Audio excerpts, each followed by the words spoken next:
Hi everybody, Ninja Mama here. Hope everybody's enjoying the start to their 4th of July weekend. Guess who got a new camera? Much better. Tonight I'm going to be reading from an article from halcyon.com. I will post the link in the description box, and this is describing what is personality disorder. And they give the 9 diagnostic criteria of narcissistic personality disorder, and not only do they give the 9 diagnostic criteria and a clinical explanation, but they also give like an everyday translation in everyday language. And I want to just mention briefly, I am going to finish the series on the categories of verbal abuse. The last one is abusive anger, and that was the one she devoted the most space in her book for. She devoted a whole chapter just on that category. And so I'm going to do a video on that one, or I may end up breaking it up into 2 videos. I'm not sure yet. But I'll be working on that over the weekend. And I just wanted to say, too, that really Miss Evans was one of the people that was really on the forefront of really studying the behavior patterns in these people. And she said in one of the introductions to one of her books that she came across these behavior patterns when she kept either doing couples counseling or when she was like counseling the victims of abusive spouses, and she kept hearing the same story over and over again. And so she decided to start keeping track of these behavior patterns and different tactics that they use. And really what she's describing, even though she doesn't really mention it, specific personality disorder specifically in most of her writing, I only found a brief mention of it in her book, The Verbally Abusive Man, Can He Change? And that was published in 2006. The book that I've been reading from, The Verbally Abusive Relationship, was first published in 1992. And the other book that I read, Controlling People, was published in 2002. Now that one really describes the thinking patterns very well. And basically what she's describing is narcissistic personality disorder. This is how they think. So if you read her book, Controlling People, that really gives you some insight. Like once I read that, I understood how his thought process worked. And I understood, like, he doesn't see the world the same way I do. He doesn't think the same way I do. When I say XYZ, he's not hearing XYZ, he's thinking something completely different. And that's the book that helped me understand it. So it was really brilliant on her part, because you know, in the 90s, people like still weren't talking a lot about this. Like, people still thought that a narcissist was somebody who was conceited, somebody who was overly vain, you know, and full of themselves, which it can be to a certain extent that they're self-absorbed, but really it's not that they love themselves too much. In a lot of cases, they actually, deep down, they hate their real self, and that's why they construct the false self to overcompensate for the fact that they have no self-esteem and they hate themselves. And at least in the case of my soon-to-be ex-husband, I think that's what was going on. Also, like Sam Vaknin even says that in the 90s, like, people weren't talking about this. Like, he got diagnosed twice with it, and he was trying to do research and was barely finding anything. And so he talks, if you look, search for the documentary I, Psychopath on YouTube. Very good documentary about him, and really good explanation as to how the brain of a narcissist or a psychopath works. And he even says, like, he started, like, the internet blew up in the 90s, and so he started this, like, message board blog thing, and he was looking for other people like him. he was looking for other narcissists, like, to compare notes with and try and get help. For he actually, which they say is rare, it's very rare, a self-aware narcissist. And he was very upset that he kept doing these things that would cause his whole life to crumble. And he even ended up doing jail time for, like, I think it was securities fraud or some kind of white collar crime. But he says, yeah, like 2 or 3 times. His whole life, he completely wrecked his whole life because of his behavior, and he wanted help. And he said he started this online message board and didn't find any other narcissists, but all these victims of the narcissist kept coming to him and asking for help, because they were trying to understand this family member or this spouse that was making them feel bad and mistreating them and abusing them, and they were trying to understand why. And so that's a good source to look at. So, okay, this article, basically what they do is they break down the 9 diagnostic criteria of narcissistic personality disorder. And remember, you only have to have, the person has to have 5 or more to officially be diagnosed as narcissistic personality disorder. And it really, not until tonight, and reading this article, I realized my soon-to-be ex-husband is a level 8 narcissist. So I would say that puts him in the malignant category. I used to think he had 7, but with the little translation explanation they gave in this article, which is very handy, he actually fits 8 of them. So on with the article. The diagnostic criteria number 1. And they also mentioned before, they list the criteria that there are different degrees, and other YouTubers have mentioned this. I think Ross Rosenberg was one who mentioned this, about how it is a spectrum, just like anything else. There are some narcissists that are mild on the spectrum, like maybe they only have like 2 or 3 of the characteristics, and so they don't actually meet the criteria to be diagnosed as disordered, but it can make it difficult to live with this person. But it's doable, you know, and someone who's milder on the spectrum is going to be more open to therapy and changing behaviors, as opposed to someone like my husband who's a level 8. But there is, they mentioned that there's mild impairment, there's moderate impairment, and there's severe impairment. So those are the different levels that you can have in the disorder. They describe narcissistic personality disorder as a pattern of self-centered or egotistical behavior that shows up in thinking and behavior in a lot of different situations and activities. People with NPD won't or can't change their behavior even when it causes problems at work, or when other people complain about the way they act, or when their behavior causes a lot of emotional distress to others or themselves. Question mark. None of my narcissists ever admit to being distressed by their own behavior. They always blame other people for any problems.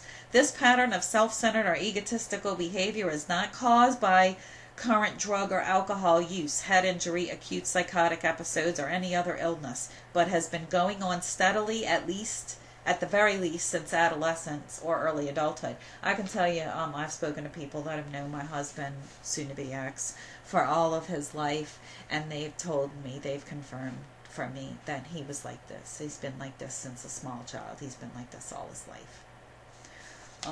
So I haven't really pinpointed yet, like, what specifically in his life caused him to be this way, because I do not believe that they're born this way. I believe that narcissists are created. They are not born. So, you know, I'm not any kind of clinician. I am not any kind of psychologist, psychiatrist, but I do feel strongly about that. I don't think they're born this way. A baby is a blank slate. Most of what develops in your personality has to do with your environment and your experience, and, you know, just haven't quite pinpointed everything yet, because I don't know a lot, you know, all the details. I know some details about his childhood, but I don't know enough to pinpoint what would have caused him to become like a level 8 narcissist. I mean, that's serious business, people. So, characteristic number 1, an exaggerated sense of self-importance, exaggerates achievements and talents, expects to be recognized as superior without commensurate achievements. The translation they give is that grandiosity is the hallmark of narcissism, and the simplest everyday way that narcissists show their exaggerated sense of self-importance is by talking about family, work, life in general as if there is nobody else in the picture. Whatever they may be doing, in their own view, they are the star, and they give the impression that they are bearing heroic responsibility for their family or department or company, that they have to take care of everything because their spouses or co-workers are undependable, uncooperative, or otherwise unfit. They ignore or denigrate the abilities and contributions of others and complain that they receive no help at all. They may inspire your sympathy or admiration for their stoicism in the face of hardship or unstinting self-sacrifice for the good of the undeserving others. But this everyday grandiosity is an aspect of narcissism that you may never catch on to unless you actually visit the narcissist's home or workplace and see for yourself that others are involved and are pulling their share of the load, and more often than not are also pulling the narcissist's share as well. I can tell you, in my experience, he would exaggerate his achievements, his intelligence. He would walk around saying that he often felt that he was the smartest person in the room. He would tell me how everyone he worked with a bunch of morons. He told me that regularly. Everyone he worked with was a bunch of morons, and he was the smartest person in the room most of the time at work.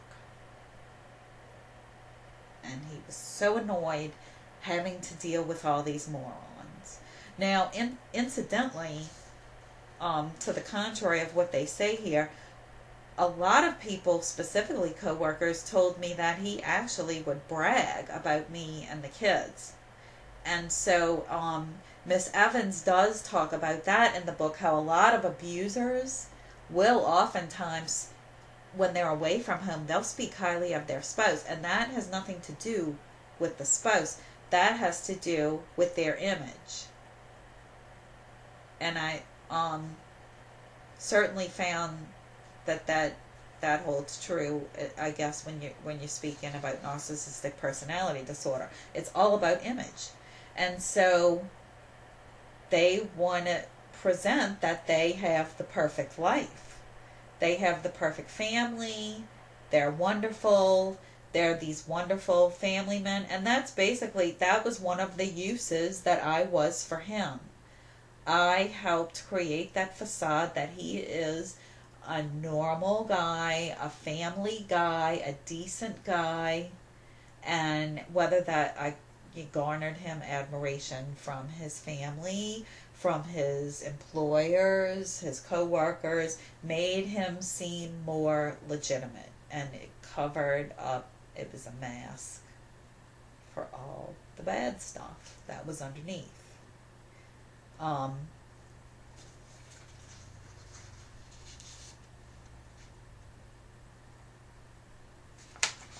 So moving on. Criteria number 2.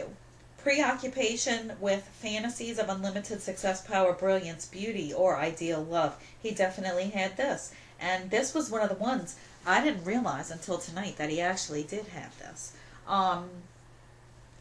Because the translation they give is this: narcissists cultivate solipsistic or autistic fantasies, which is to say that they live in their own little worlds and react with a front when reality dares to intrude.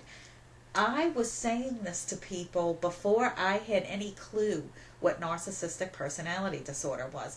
I was saying to people, it's so strange how we get in these arguments and he just creates his own reality. Like, it doesn't matter if you have facts staring him in the face, he will still deny reality and proclaim that what he says is fact just because he's, with no proof to back it. Just because he says it, if King Infant says it, it is so. And that's how it was. And he would often tell me that I was gullible and I believe everything I read. And I was stupid for reading all these internet blogs and books. And I'm gullible for believing everything that I read. But if King Infant said it was so and I didn't believe him, God help me. God help me. Because it was going to be a long one that night. So yeah, he definitely had number 2. Number 3 is the one characteristic that my narc did not have. And number 3 is this: believes he is special and can only be understood by or should associate with other people, other special or high status people or institutions. And the translation they give is, narcissists think that everyone who is not special and superior is worthless. By definition, ordinary, normal, and average aren't special and superior, and so to narcissists, they are worthless. My husband chose to hang out with people he felt were inferior to him. He was more your alpha dog style. Well, I guess all narcissists are sort of alpha dogs to an extent, but he had to be the alpha dog. He would not hang around with people he felt were more intelligent than him. Well, more intelligent and decent, healthy people just wouldn't hang out with my husband.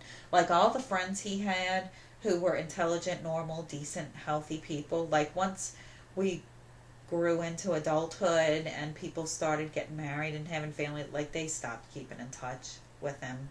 They weren't interested in hanging out with him. And so in the end, it wasn't just that the people he was it wasn't so much all the time that he was selecting to hang out with people who were, less intelligent than him,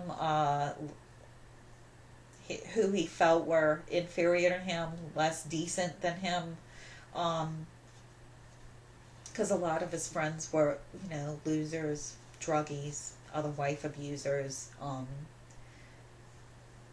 He felt that they were all inferior to him, and so he was superior, and then it would give him something to gossip about. He loved to gossip, so then he'd come home and tell me about all the fucked up stuff his friends did. He loved to watch their drama, when any of them had drama in their life, with a lover or a spouse or a child or anything. He loved to come and gossip about all their drama and everything that was wrong with him and about how much better he is than them. And that made him feel better about himself, to have all these inferior people around him that he could put down and make himself feel superior. So he did not want to hang around with successful people. He did not want to be around with anyone he felt was more successful or more intelligent than him. He couldn't take it. He could not take that. He was seething with envy, which is another criteria we're going to get to a little bit later on the list. So, number 3, he did not have. Number 4, requires excessive admiration. Translation: excessive in 2 ways. They want praise, compliments, deference, and expressions of envy all the time, and they want to be told that everything they do is better than what others do. Sincerity is not an issue here. All that matter are frequency and volume. That was definitely true of my husband. He wanted praise. He would tell me straight up that I don't compliment him enough. I don't praise him enough. When he was successful, made a big sale at work, I was supposed to jump up and down and act like a cheerleader, and in the end, I actually faked it and would, overdo the compliments and, oh, that's awesome, that's so wonderful, because I just wanted him to leave me the fuck alone and not criticize me anymore. So I would just do it to shut him up. But it was beyond ridiculous. I was totally acting. Number 5, has a sense of entitlement. Translation, they expect automatic compliance with their wishes or especially favorable treatment, such as thinking that they should always be able to go first and that other people should stop whatever they're doing to do what the narcissist wants, and may react with hurt or rage when these expectations are frustrated. Certainly true in my case. He had a huge sense of entitlement. He did not care what I was doing, how I was feeling. He expected me to drop everything and be at his beck and call. And when I didn't comply, I got the narc rage. Oh yeah. You better believe if I wouldn't stop what I was doing and have sex with him when he was ready for it, or within a short period of time, sometimes King Infant would grant me sometime, or if he was kind of doing something that he was interested in too, he had something else to occupy himself, he would grant me additional time to finish whatever task I was doing. But if he was ready to go and I was in the middle of something and told him no, oh wow, look out. He expected me to drop everything and give him sex or rub his feet or whatever it was that he was looking for. He expected me to drop everything right away and do it. Number 6, selfishly takes advantage of others to achieve his own ends. Translation, narcissists use other people to get what they want without caring about the cost to the other people. Yes, yes, and yes. He did this regularly. He would come home and tell me how he cheated his friends in poker, how he ripped off people in drug deals, including family members that he would overcharge in drug deals. Once fucked over a vice president of his sales team in a coke deal. Yeah. Number 7, lacks empathy. They're unwilling to recognize or sympathize with other people's feelings and needs. They tune out when other people want to talk about their own problems. This was so true in my marriage. His own mother, 2 years ago, his own mother told me he has no empathy. And I think in some way she was like warning, like maybe she knew about something that I didn't know about, or that he was doing something that I didn't know about, and she was like trying to warn me. I don't know. But she just told me that one day and told me that that was why his brothers had no interest in having any kind of relationship with him, because he treated them and bullied them so horribly during childhood. One of his brothers won't even answer his phone calls. His brothers are pretty much low to no contact with him. Number 8 is often envious of others or believes that others are envious of him. Translation. No translation needed. Yeah, he was seething with envy. Seething with envy of anyone that was more successful than him, especially if it was someone close to us that we had a lot of contact with. And especially if it was something like professional, if they started a business and were successful, or were a very artistic, creative type person and very talented. He was very envious, and he would put those people down every chance he got. He would put people like that down if they were successful, or what he viewed as more successful than him, or had something that he wanted. Number 9, shows arrogant, haughty, patronizing, or contemptuous behaviors or attitudes. Translation, they treat other people like dirt. And that was definitely true in my case. With my narcissist, he treated people, it wasn't just me, he treated people like shit. I would watch him sometimes just get on the phone and bait one of his friends into an argument, and he would just sit, and I kind of had, at least had a reason, we were married and we share a house and we shared 2 kids, so I was kind of stuck in a way and couldn't just kind of jump out,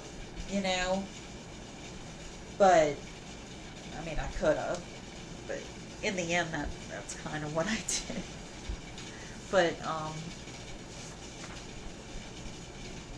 friends of his, I had no idea why these people still spoke to him. The way he would speak to them sometimes and just belittle them and name call them and berate them and be so condescending, like he was so much better than them, and put them down if they didn't comply with what he wanted. You know, or sometimes just for sport. Sometimes he would just argue for sport. You know, like somebody, you know, they want to go play a game of racquetball. If they're a real competitive type person, they like to go play tennis or racquetball or basketball or what have you. You know, that's what he did for sport. He would start arguments with people and then see if he could win the argument, which of course, I mean, he won every argument in his own mind. In his own mind, he won every argument. It didn't matter if you put cold hard facts right in front of his face proving him wrong. In his mind, he won every argument. So yeah, serious narcissist, my soon-to-be ex. Level 8. And I also think he even has some of the traits of antisocial personality disorder and psychopathy. So I got a real mess on my hands.